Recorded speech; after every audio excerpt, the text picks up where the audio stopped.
Ladies and gentlemen, dear friends of the MCI, dear students, dear alumni, dear partners, dear guests, it is a great pleasure to welcome you to this distinguished guest online live talk at the MCI, the Entrepreneurial School. We have been delivering our distinguished guests events more or less on campus. Today, we're happy to do it online again, and we truly do have a distinguished guest with us. Let me welcome Mr. Eddie Nudel, who is sitting presently in Tel Aviv, and he is the Vice President of AppsFlyer. Great to have you, dear Eddie, with us. It's great to be here, Andreas, and hello, everyone. And today we have now altogether roughly 1 hour or a bit less, and we have the honor and pleasure to deal with a very, very hot topic. We all, if you read the media, if you talk to people, if you talk to students, and especially also on academic conferences, now artificial intelligence has become a very, very hot topic. And everyone has a certain impression and a certain perception what it is and where it may go. But I'm not sure whether all these different pictures which are around are similar. So it is also a bit, let's say, a bit unclear what artificial intelligence is, what it means, what kind of chances it will provide. And this is why I'm truly happy that we can discuss this topic today, and especially the impact on business strategies. So thanks again, Eddie, to be with us. Now, you are sitting in Tel Aviv now, and you are the vice president of AppsFlyer. But what is AppsFlyer doing, and what is your personal background, if I may start with that? Sure. So, AppsFlyer is an Israeli-based technological company. It offers various solutions in measurement, analytics, and privacy preserving technologies, mostly for marketeers. We work with the largest brands on the planet, including the largest e-com companies and social apps and gaming companies as well. And I am a vice president of business strategy. I have been here for nearly 5 years, and before that, I've been working in the tech industry for approximately 20 years in various positions, including being an entrepreneur. So I had the privilege to establish a company, raise money, unfortunately also to shut it down. Not sure how many stories of people shutting down their companies you hear, but I had the experience to do so as well. And I'm very happy to be here, and I hope that we'll have an interesting conversation, Andreas, and all the dear audience here. Mm-hmm. Thanks for this little intro, and also for the openness or frankness to also tell about, let's say, negative experiences, or if we talk about innovation and startups, everyone has a picture of the hockey stick that everything would work out. No, actually, the opposite is the case, and I'm really grateful that you've also mentioned that. Now, Eddie, when it comes to generative AI and to the impact as we can see it from now on business strategies, I think you're presenting some charts, but I leave it up to you now to guide us through the next minutes. And then, something which I would like to mention, that you here in the audience, listening to us, watching us, you will have the opportunity to raise questions, to bring in your statements, but especially bring in your questions. And how can you do that? Just drop an email, send me an email, and the email will go to livetalk@mci.edu. So livetalk@mci.edu. And you see, I have here my laptop in front of me. So please also apologize that I once in a while look at my screen. So it's not that I'm polite. I look for whatever football videos or so. I want your questions to be able to be put forward. Now, Eddie, the floor is yours. Fantastic. So I've prepared actually 4 slides in order to help us to have a benchmark or a certain baseline of understanding from maybe a different point of view to what you usually see in the newspapers. So with no further ado, let me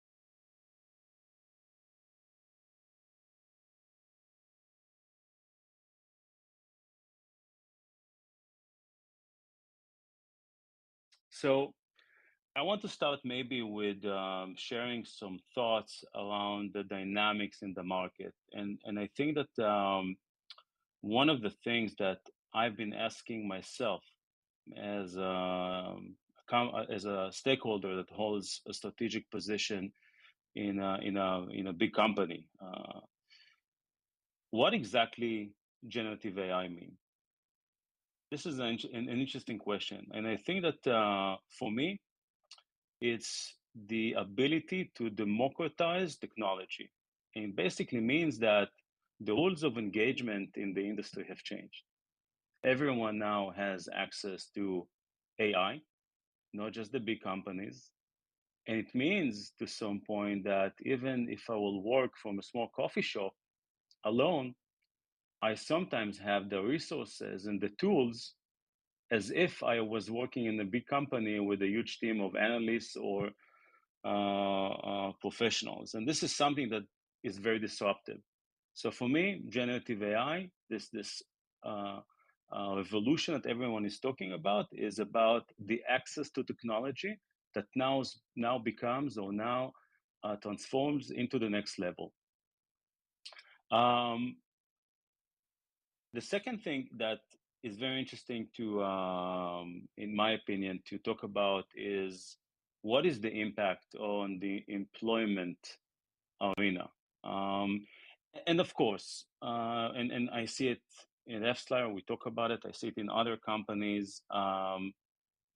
Some positions will be replaced by AI, that's for sure. However, if you look onto the history, and I will add a caveat, of course, the history is not a way to predict the future, but we definitely need to look onto the history. When we look into the Industrial Revolution in the end of the 18th, the beginning of the 19th century, and then in the Technological Revolution, which is basically around the year 2000, yes, we saw that some of the jobs have been replaced, but immediately afterwards, and Andreas, you were talking about this hockey stick, you saw that new type of positions have been created. So I think that, yes, we have some sort of uncertainty now around some positions, but in the end of the day, it creates new type of opportunity, and it will redefine many positions as we know today, and also will create new positions. But to take it into a more practical manner, and this is maybe the last note in the dynamics that I see, I think that we have a very unique window of opportunity. And when I say we, I mean, or I refer to business leaders in companies.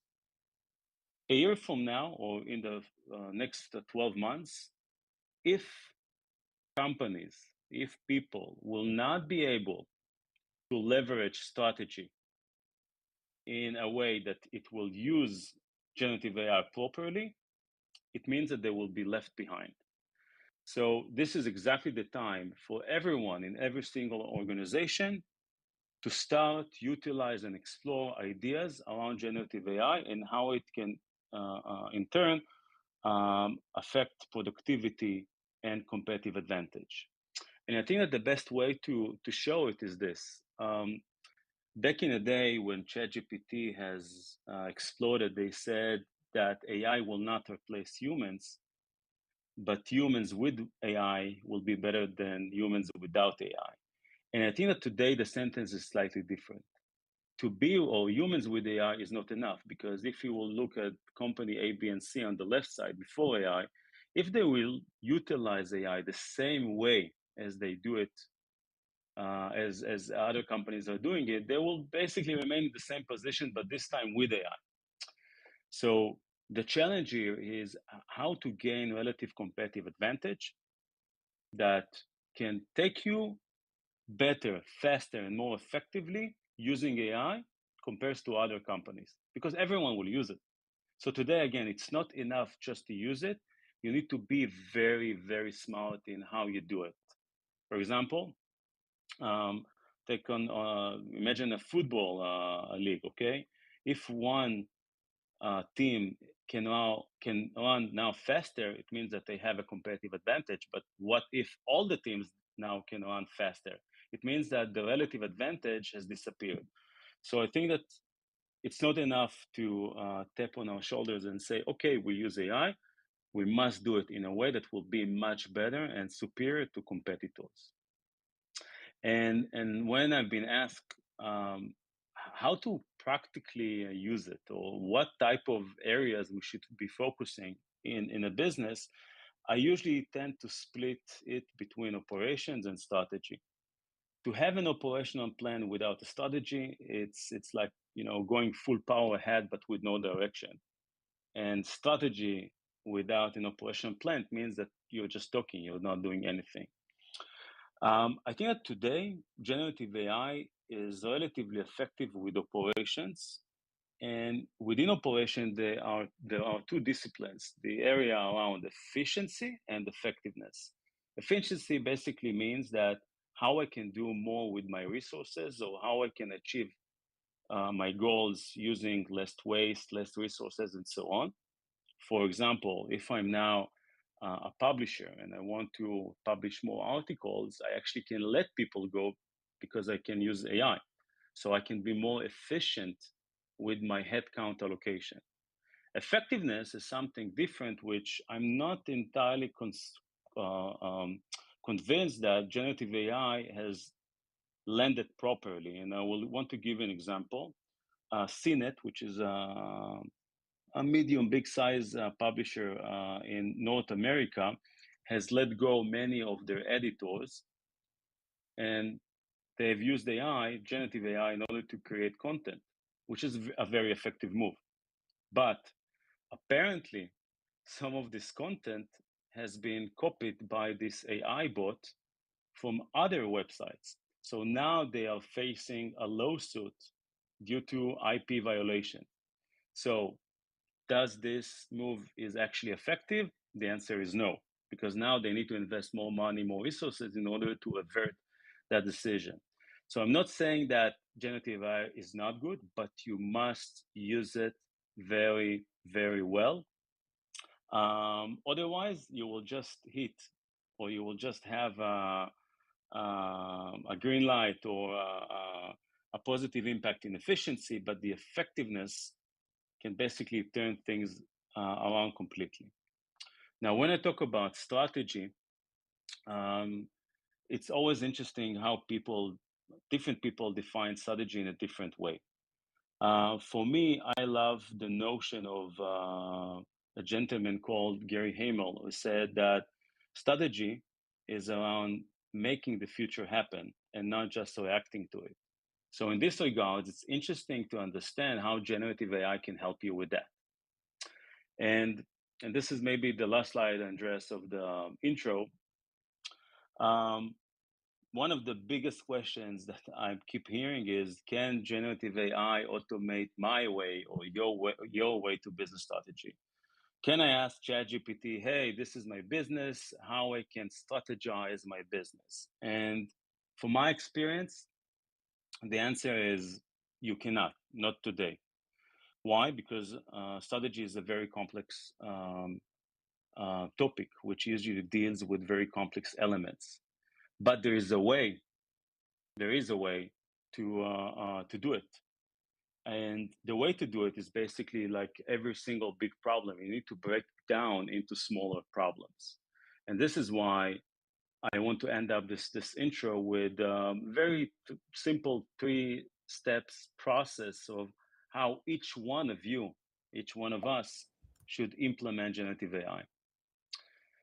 The first thing, you must define focus areas.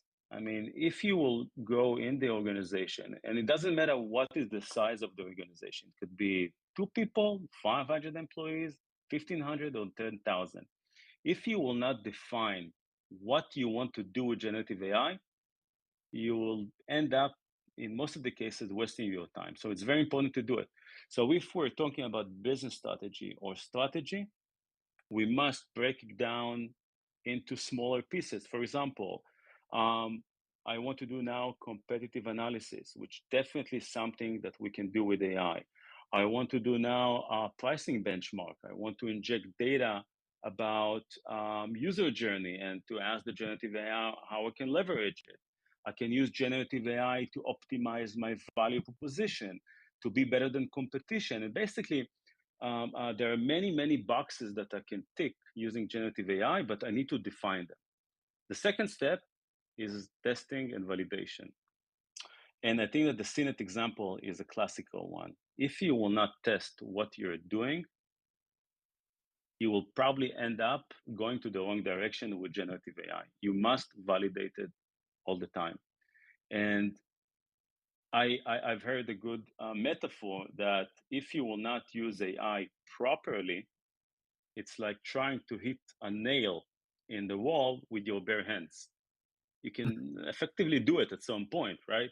But you will just, damage your hands. So AI, generative AI, is like a huge hammer that can help you to hit it properly and to land this and to nail stuff down. But first, you need to use the right hammer and you need to aim to the right direction.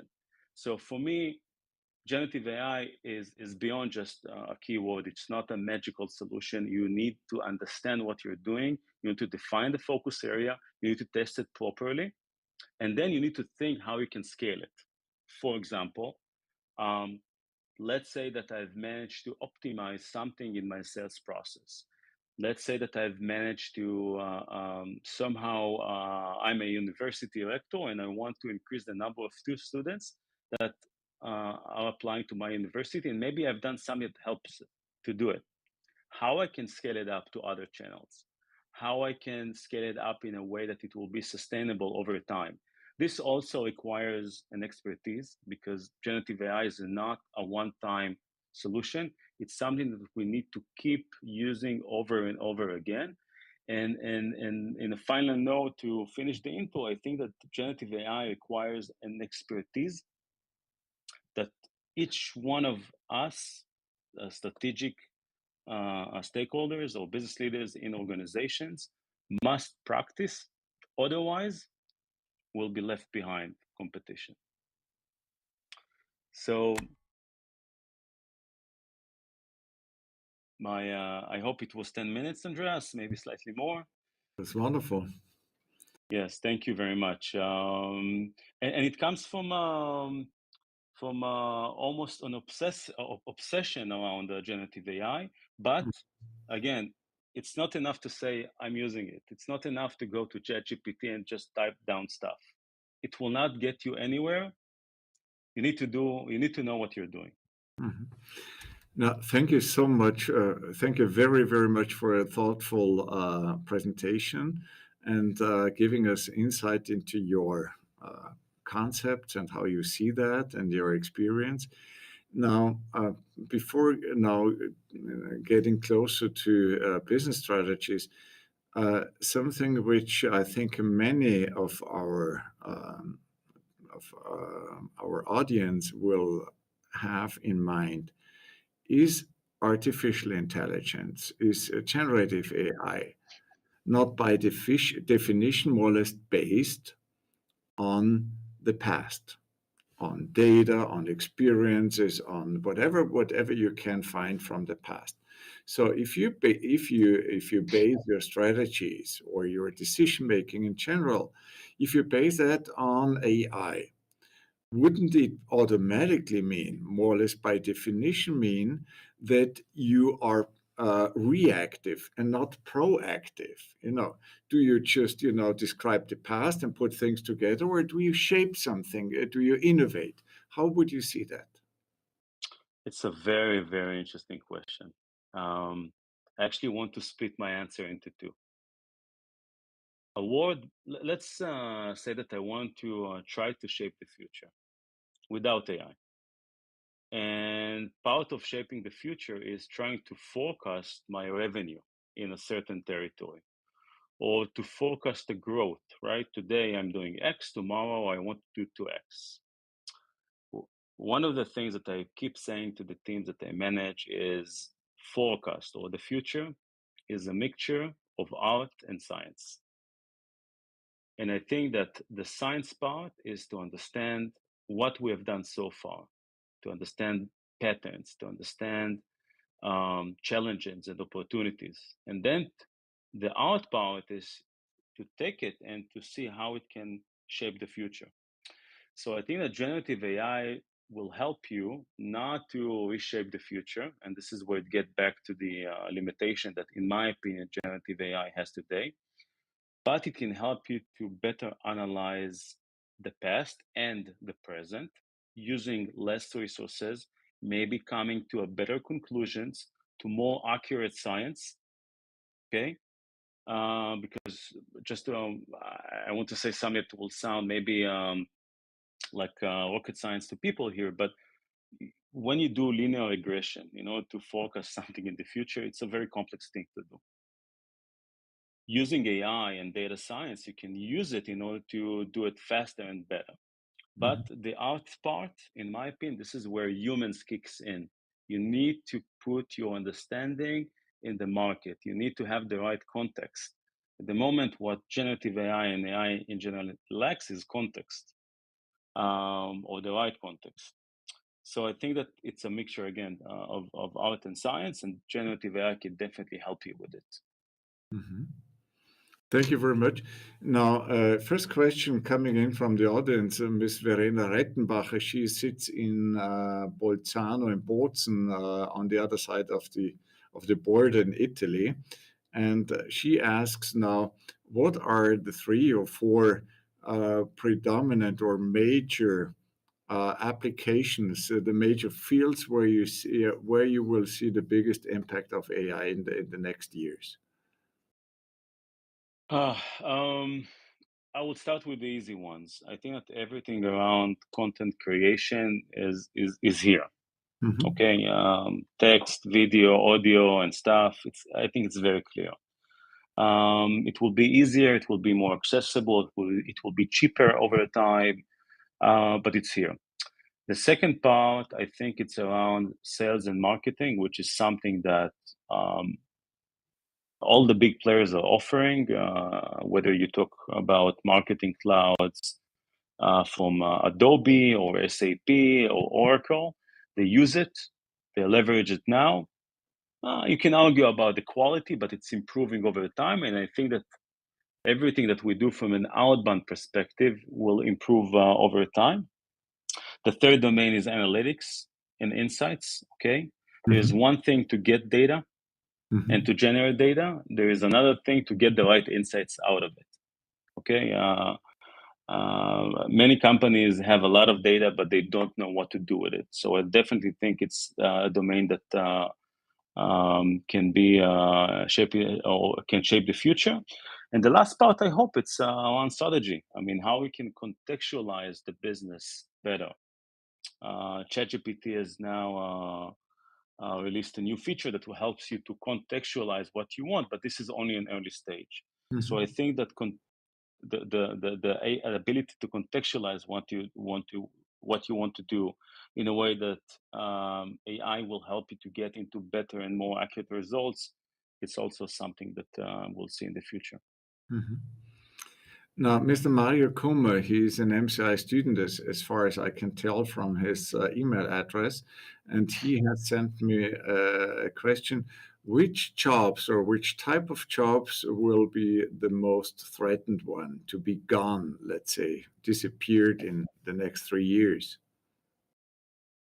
Also a good question. First of all, I'm not a prophet. I can just give you my point of view. I think that the area where generative AI at the moment excels the most is where you have relatively simple, repetitive tasks that are being done by humans.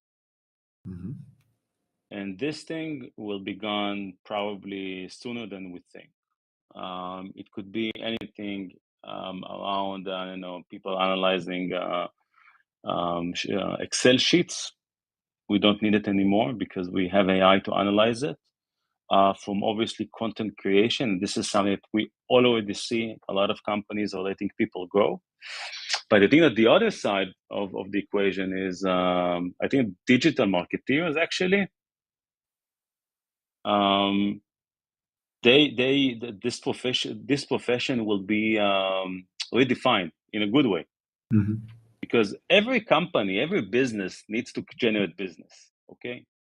Mm-hmm. Everyone, MCI, AppsFlyer, every single company on this planet. And in order to do it, you need to generate leads, you need to generate sales funnel, you need to close deals. Again, in the universities, not exactly deals, but get the point.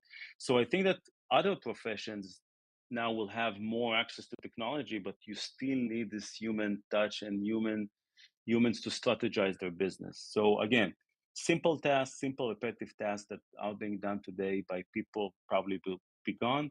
Things that require a different type of complexity, insights, and to take decision. Mm-hmm. It probably will reshape these type of positions. AI will reshape it, and I think this market will grow actually. Mm-hmm. Thanks again. Now, Mr. Milos Lazendic, I hope I pronounce it correctly. He is in Zagreb, and he has sent me a question. Now, he has, or I can read it also. Now, Mr. Eddie Nudel, I have been asking the question to ChatGPT, which stocks will have the biggest likelihood to be to rise. Mm-hmm. And he did not get an answer. Mm-hmm. But now his question is, wouldn't actually this be the perfect question for AI? Because it's based on analytics and an Mm-hmm. experience. If you have all this data, Mm-hmm. what would you say? I would start with assumption. I think that most of the answers that we don't get is because we don't ask the right questions or we Mhm, don't use the right prompts. mhm, Um, and again, I'm not suggesting that this is the case with this gentleman, because I do know softwares that use ChatGPT's API that give you analytics and recommendation on stocks. So my guess is that maybe the prompt should have been different. Prompt is basically how you ask the generative AI models questions. And yes, I agree that this is a classical question to ask, and I would expect to get an answer. Good or bad, you can argue about that. Get an answer, yes. mhm. I keep getting questions, and I would have a number of questions myself, but I try to put the audience first. Now, Mr. Kurt Fasser, he is in Munich, and he has sent me the question now, what is possible today with AI that would not be possible without AI? And what significant steps can we expect to see in the next 5 years? Um, it's very hard for me to answer this question, to be honest with you. I think it's, and I will tell you why. Um, Andreas, let me ask you a question back. Yeah, I Okay. will answer it by asking you a question. It's like my wife, you do the same. Yeah. I've learned it from my wife as well, don't worry. So, how many, in your opinion, how many new AI based startups and companies are being established in a single week on average. Throw up a number. You mean That's per year or per month or per day? no. In last week. Last week. On Last the 7 globe. days. On the globe, right? Or Yeah. in Austria or which On region? the globe. Austria, it On will the be globe. an easy question. On the globe. I would Yeah. say 100,000. No, it's actually a big number, but in the past couple of months, we have around 1,000 companies that have been created. Every single week, we see between few dozens to sometimes even 70, like big dozens. And it's nuts. I mean, the amount of noise that there is out there, it's insane. Mm, Everyone is creating AI based. Everyone is claiming to change the landscape of history. And I'm asking this, or I'm telling this, because it's very, very hard, in my opinion, to predict anything beyond the first 12 months. And I mm, think that someone that give prediction 5 years in advance, I don't know, maybe he has or she has a crystal ball. It's very hard because it's so dynamic.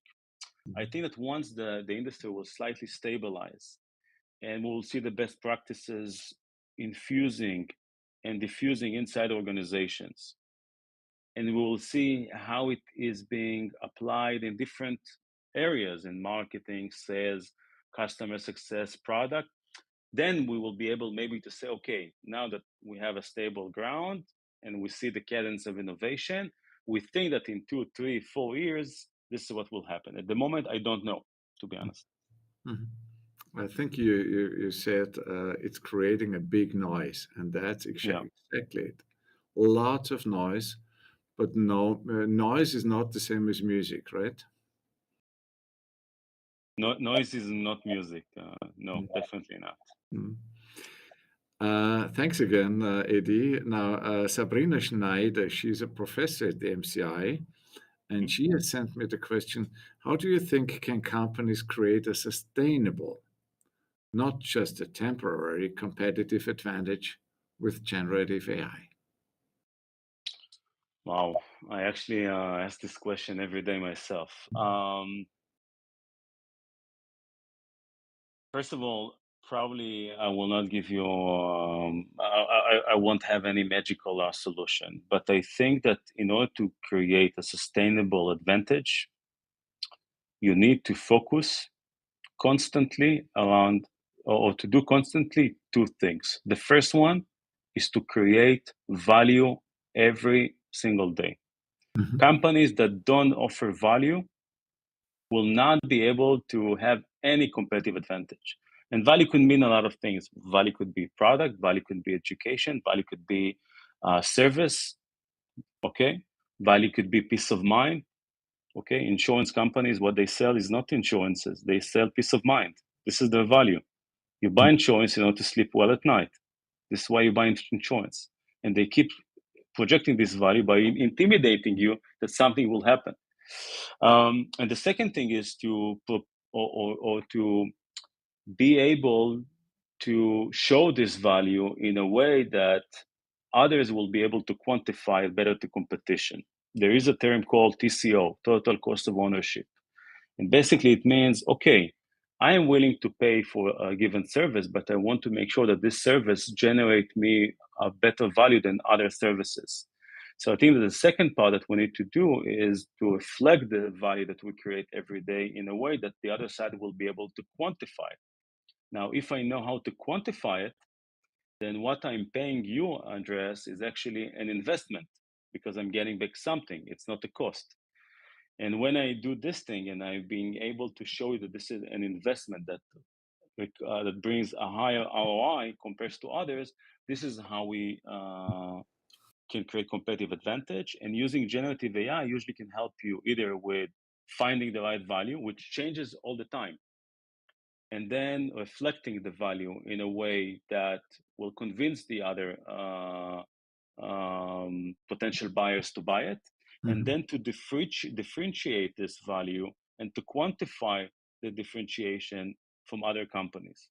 If mhm, you're being managed to do this magical triangle, and AI can help you with down the road with every single element here, the chances that you will have a sustainable competitive advantage is high. And there are a couple of companies that are actually doing it very, very well all the time. Apple is one of them. Interesting. I was listening, and perhaps I overheard that, but you did not put emphasis on the reduction of costs. I mean, just costs of research, of analytics. The one thing is create more and better value and distinct value from others. Mm-hmm. But basically, wouldn't you say that at least in the first or the next years to come, a great impact of AI will be provided by the potential to reduce costs of research? If you go, for instance, into media, journalism, or research, if you're a lawyer, or if you're a patent lawyer, or anything. I mean, just have the information at your fingertips, and not just you can search more or less anything in the internet, but already have the analytics with it. Wouldn't that be the biggest value, or at least a lot of emphasis to look at? So first of all, definitely yes. I think that when I refer to ROI basically it's return minus the investment. So ROI can be achieved either by taking the R to the upside or the investment to the downside. And as long as you keep the gap, keep the good balance between the revenue and the cost, everyone is happy. And some companies, the value that they inject is actually by reducing cost. But in this case, also the ROI improves. And I definitely agree with you. I did read an interesting article around medical technology, how they plan to use AI in researching new drugs and to drive down the cost of research, and then to produce drugs that actually cost them less so they can charge less and still have sometimes a higher profitability than companies that charge even 10 times more. So I definitely agree with you. And I think that, by the way, especially in 2023, what is remaining for this year and onwards, the focus of many companies is efficiency. I definitely agree with you on this, and AI can definitely help that. I did mention it couple of times in my opening slides, and yeah, but again, it is being incorporated the way I see it in ROI, which can either you can play with the revenue or the investment or the cost. Thanks again. Very interesting listening to you. Now, I got a question from London. Mr. Mahinder Kari has sent me a number of questions. He's a dear friend of the MCI. And is of Indian origin and based in India, but now lives in London. Now, he has sent me a number of questions, and one of them is, shall we forget about using our own brain and critical thinking skill and just rely upon AI? And I think now that's my little addition. Now, if or at the time we didn't have electronic calculators, everyone had at least a basic command on, calculation in his own or her own brain. Now that is, I wouldn't say totally gone, but largely gone. What will do AI with our brains? That's a good question. It's actually a very good example what you just mentioned. With, by the way, also with cell phones. Back then, we've remembered all the phone numbers right by heart for the people that lived before the era of smartphones. I'm not my expertise is not neurological science. Okay, so I don't know what exactly it will do to the brain, but I think that humanity evolves and the brain evolves as well. But if you can recall, the Mohindo, right? What I strongly recommend, and this is what will keep your brain and my brain and everyone's brain in good shape, is to validate stuff. You cannot take out the context of what you're doing with generative AI. Generative AI will just help you to, at the moment, to be more efficient with what you do, which is very important. This is the evolution to the efficiency, but you need to make sure it's effective. To make sure it's effective, you need to test it, not just to technically QA the process, but to think, did what generative AI recommend me actually serves my business? What are the risks? And I want to give an example. If you will ask AI bot to buy you a coffee now in, I don't know, somewhere in wherever, in a very fancy hotel in Paris, okay?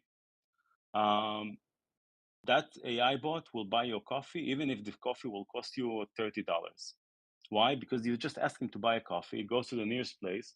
This is the nearest place. You didn't give him the context. If human would have get this order, he would never say, okay, here's the coffee, give me $30. He will get back to you and say, look, it costs $30. Just walk 2 more meters and you will get wonderful coffee in $5. So this is where I think that we need to put our brains in, and this is a very simplistic example, but I see it in business strategy as well. You must understand that you're using the tools that very good companies gave us in a smart way, in a responsible way. Unfortunately, not all people know how to do it, and this is why you can see a lot of small companies now offering this and this and that. But every one of us, again, as strategic leaders in organization, must know how to use generative AI and use our brains. Thanks again, Eddie. I get questions coming in. I think I've never got as many questions as today, and we have been having many distinguished guests with quite provocative topics. Now, anyway, Mr. Janos Juvan, he's an MCI alum, and he has sent me the following question. Now, Eddie, do you think there is a lack of legislation regarding AI? And if so, do you think that nations themselves will be able to close that gap fast enough? Wow. Okay, so I need to apologize again. I'm not an expert attorney or a legal professional, but I can tell you from my experience, usually regulations are behind innovation. The question is how much behind? The reason is basically there are 2 reasons. The first one is that by nature, regulations are being done by government. This is usually, these are bodies that move slower than what we do outside of the governmental industry. And the second thing, and it gets back again to what I've said before, we all wait to see what the hell is going on. Very few know how to utilize it. Yes, you see articles here and articles there. I've read an interesting article in Washington Post a couple of days ago, but I don't know if the writer of this article actually used AI in the way that companies are using it. So I think it's to probably wait to see what is going on. But I'm sure that every single country in Europe, at least, and in North America, is talking about how to regulate AI. What are the implications? And to be honest, it's very frightening because deepfake is a danger for society, and we don't know how to handle the deepfake. No one knows at the moment, and maybe regulations will help us, and maybe not. It's a good question. And now let me see. Who sent me? Mr. Christian Foreman. He has sent me the following question. Now, think about the Gartner hype cycle. On which point do you see the current position of AI? Is it, is it at the peak? Is it at the plateau of productivity and so on? I'm not sure how familiar with the Gartner hype cycle. Otherwise, we can move to the next question if you like. I'm not familiar specifically with the hype cycle, but I'm familiar with many other Gartner's and Forrester's frameworks. Again, I can share my personal opinion. I think that we are probably somewhere in the middle. We have passed the big wave, the beginning, where no one knew what exactly it is, to a point that everyone knows what AI is, and that everyone is talking about it at some point. But as I mentioned before, I personally believe that in the next 12 months, the fog of war will start to disappear. And this is exactly the time that each one of us need to practice it. So my guess, again, it's a pure guess. Okay. We've talked also about art and science. This is definitely the art part. We're somewhere in the middle of this hype cycle. Mm-hmm. Mm-hmm. Thanks, Eddie. And now, perhaps, let me see. Another question of Mr. Mahinder Kari. I think he has sent me 5 or 6, but one I think has not been part of the discussion yet. Can the algorithms be used to replace human jurisdiction in the courts of law?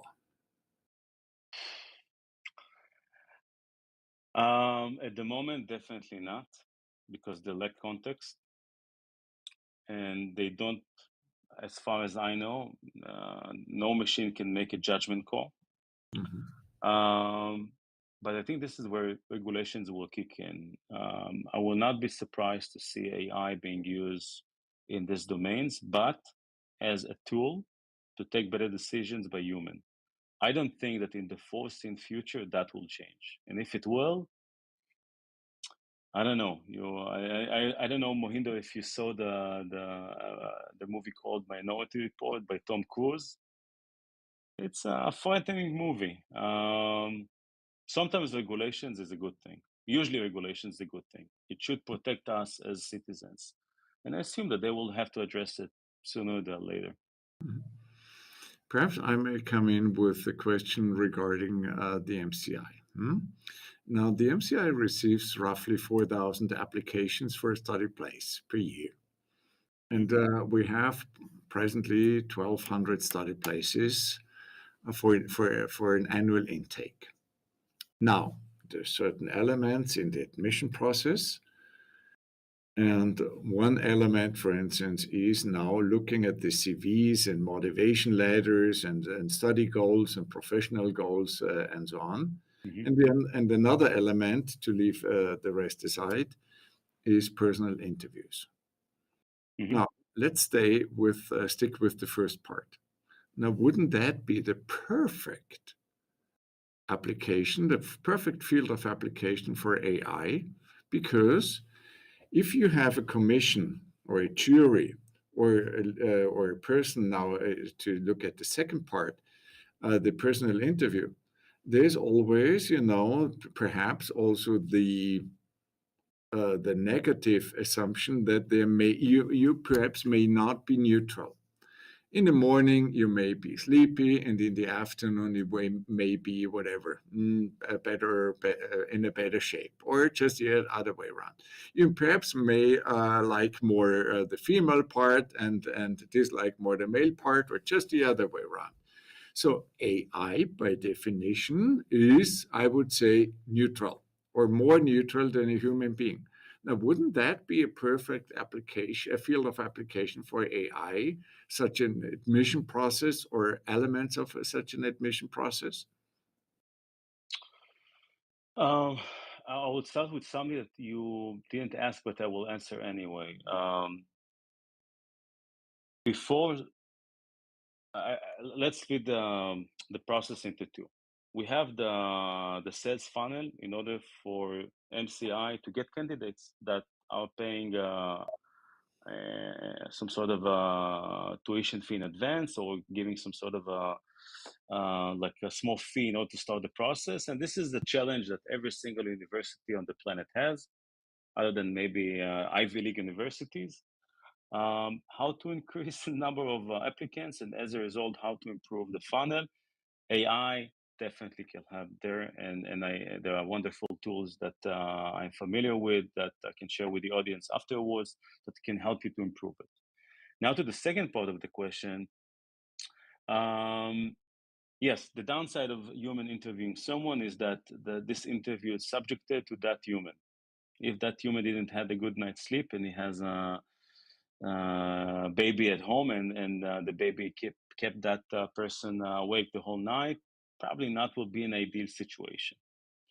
But I think that this is exactly where we need to see how we can combine the two. And I will tell you what do I mean. I would use AI in order to do profiling, an automatic profiling on the applicant. And that will give me one indication about the process. But I will not use this indication as the only indication to take decision. Why? Because AI cannot evaluate dynamics, personal dynamics. AI cannot evaluate, I know it sounds a little bit fluff, but I will say it anyway, energy. What does it mean, energy? When I interview candidates that I want to hire, I want to see a change in energy in the room. I want to see people that drive something different, that have this X factor. AI cannot identify X factor. How exactly X factor is relevant for students, I don't know. We need to think about it, but dynamics, definitely. You want people that will feel socially connected, right? It's part of the advantages that many universities offer. How AI can help you to understand social connectivity, unclear at this point. Authenticity, just to give an authenticity. You know what? It's a good thing. I actually love this answer more than dynamics, because just by using AI, you don't know the level or how authentic the answer is. That's a big problem, by the way. It's a big problem. This is why on business strategy, you need to validate and to test your hypothesis. And here you need to talk with the person also to validate and to test some of the stuff. It's a very good answer. Did like the energy and the dynamics. I think that is exactly what we want to look at. Now, difficult enough to assess that, to validate that, but still the energy. Yeah. What is the emotion? What is the energy? What is the ambition?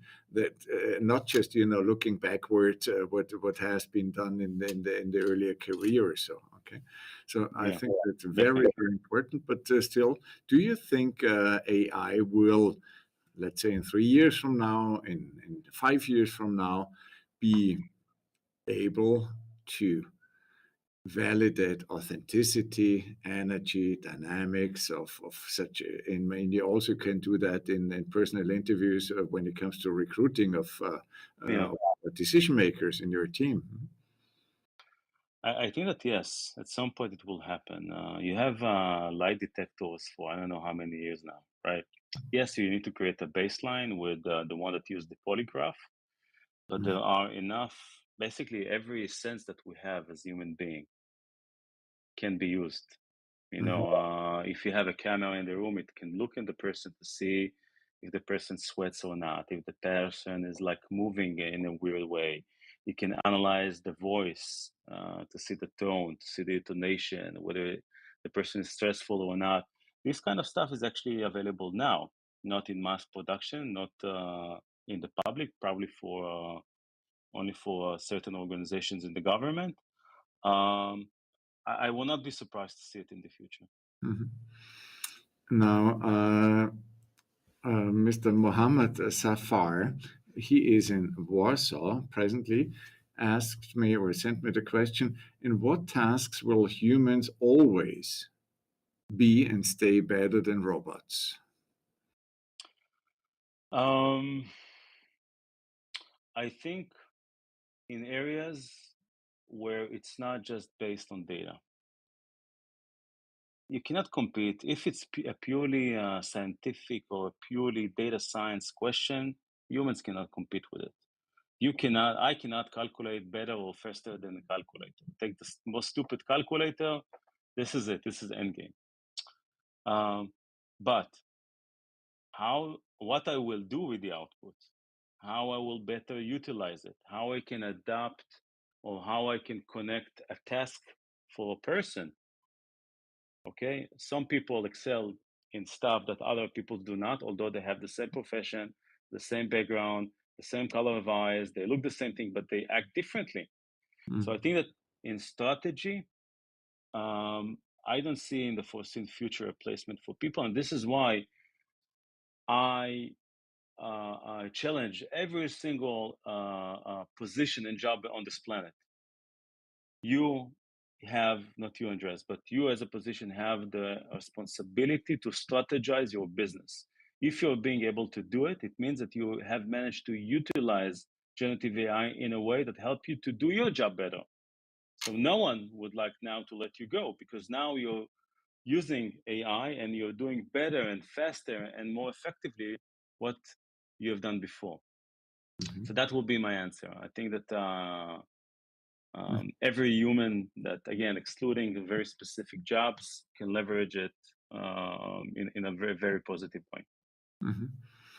Mr. Hans Rogel, he's an external lecturer at the MCI. He has sent me a question which has to do, which is connected to our earlier discussion, and which is, isn't it that AI is not neutral, as just said, but reproducing existing prejudice? Mm-hmm.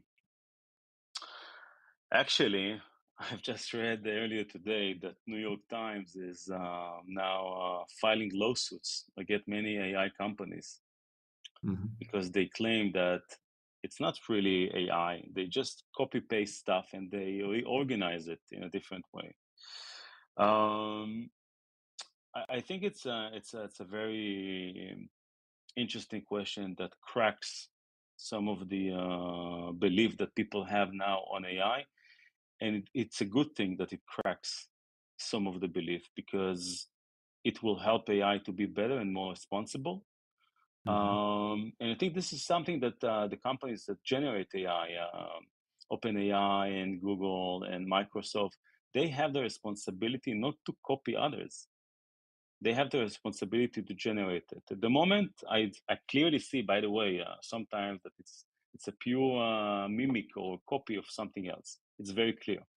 But I think that, again, this is why we need the humans. We need to distinguish between good and bad. We need to distinguish between high quality and low quality, between generic answers. Sometimes I ask different questions, I get the same answers. Yeah, but even still, I think it's a very powerful tool that if we will use it in a smart way and we'll know what we're doing with it, it will give us competitive advantage. I see it personally happening. Now, as we have to come to an end, I see that we exploited, that we exhausted the schedule already, the time. Now, perhaps a question which touches most of us, or all of us, is: what are the biggest risks of artificial intelligence? What would you say? Incorrect answers that look correct. That's the problem. That you rely on something that gives you a lot of confidence that this is the right thing to do, but actually it isn't. And then you make decisions and you risk stuff based on that. And what, unfortunately, AI is very good at is to look like the answer is very, very correct and true, so you don't question it. I want to give you a simple example. I've asked Google Bard, how many followers Bill Gates has on LinkedIn? Honestly, I don't remember the answer, but it was 50 million. Sound interesting. Makes sense. I didn't even try to check it, but I said, you know what, let's check it anyway. 26 or something like that. This is an open public information, right? So actually, instead of looking for this information properly, AI prefer to give me a quick answer to satisfy my need as an auditor on the expense of accuracy. And this is, for me, the biggest thing that we need to be afraid of. Not afraid of, but concerned about. Things that look real, but they are not real. Or things that look correct, but they're incorrect completely. And this is why, again, I'm using the nail and the hammer metaphor. We need to have the right tool and to hit the right direction and to make sure we did the right job. Otherwise, it can backfire on you. Now, perhaps at least from my side, the last question, which not necessarily has to do with AI in a narrow sense, but with your experience, your background. Now, if you have a student in front of us, of yourself, excuse me, or standing in a class, assume you are teaching at the MCI, which we would be happy to talk about later on. But anyway, you're standing in front of the class, and then there's the question now, out of your experience, what kind of advice would you give to have a successful career? It's funny. Last week, my cousin asked me exactly the same question, and I've also heard an interview done by Toto Wolff. I don't know, for one that you love, you know that with your head. So Toto Wolff is the CEO of the performance division in Mercedes-Benz, and he said, "What people in the age of 18 or 19 knows about their life? Okay, who cares about what they think about their future?" So I will not take Toto Wolff's stand, but I think that a good job is a mixture of the following things, and I want to give a promise to this audience. If these things will be kept, you have the dream job. The first thing, you need to love what you do. If you don't love what you do, it's not sustainable over time. It just doesn't. The second thing, you need to be able to create an impact. You can love what you do, but if your job is not impactful, and you know what, sometimes cleaners have an impactful job, and they're happy with what they do. It's a very important thing. And the last thing, you need to be good in what you're doing. Okay, so maybe the job function creates value, and maybe you love what you do, but maybe the performance is not really good. So again, it's not sustainable over time. So if you love what you do, if you're good at it, right, and if it creates value to the organization, this is the magic triangle for me. I am very fortunate to have such a job. And I think it really doesn't matter what is the profession, actually. So that will be my answer. And then go and explore it, dear student. Life is about exploration, Mr. Eddie Nudel, Vice President of AppsFlyer in Tel Aviv. Many, many thanks, dear Eddie. You have been giving us a firework of inspiration, of ideas, of knowledge, of experience, and also of just feelings, how you see things. Not everything is rational, and this is, I think, what really creates value to, at least to me, and as far as I can see it from the audience, also for our students, for our alumni, for our stakeholders. So once again, many, many thanks for being with us, for sharing your expertise. And we hope to stay connected and think about perhaps more ways to work together. But now looking to the audience, let me just thank you all for being part with us, for also sharing your views, sending in many questions. Please, apologies for not being able to put only perhaps, I think it was 30% of the questions I was able to put forward. And let me look into the future. The next distinguished guest event will be on September. Now we are in the summer break. Will be on September 22nd. Our Minister of Finance, Mr. Magnus Brunner, will be on campus. And then have a look at our website. Also, Mr. Dirk Hocke, the chief executive and founder of Volocopter, will be with us. Mr. Ban Ki-moon, the eighth Secretary General of the United Nations, will be with us on, in this case, 20th October. So have a look at our website, follow the MCI, and send in questions or bring in ideas wherever you think they may create value. But now, thanks again to you, Eddie. Thanks again to my media team. Thanks again to Mrs. Bettina Stichauner, who really is the head of our Distinguished Guest Live Talk series. And I wish you a very nice evening and hope you enjoyed this event as much as I did. Thanks again. Do you want to conclude, Eddie?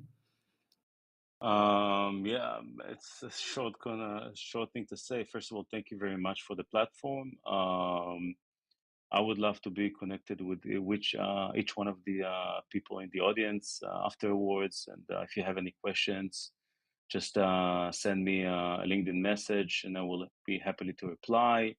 And thank you very much, Andres, for this wonderful opportunity and the exposure. And I hope it was interesting enough to spare, 17 minutes of everyone's time. So thank you very much. Thanks.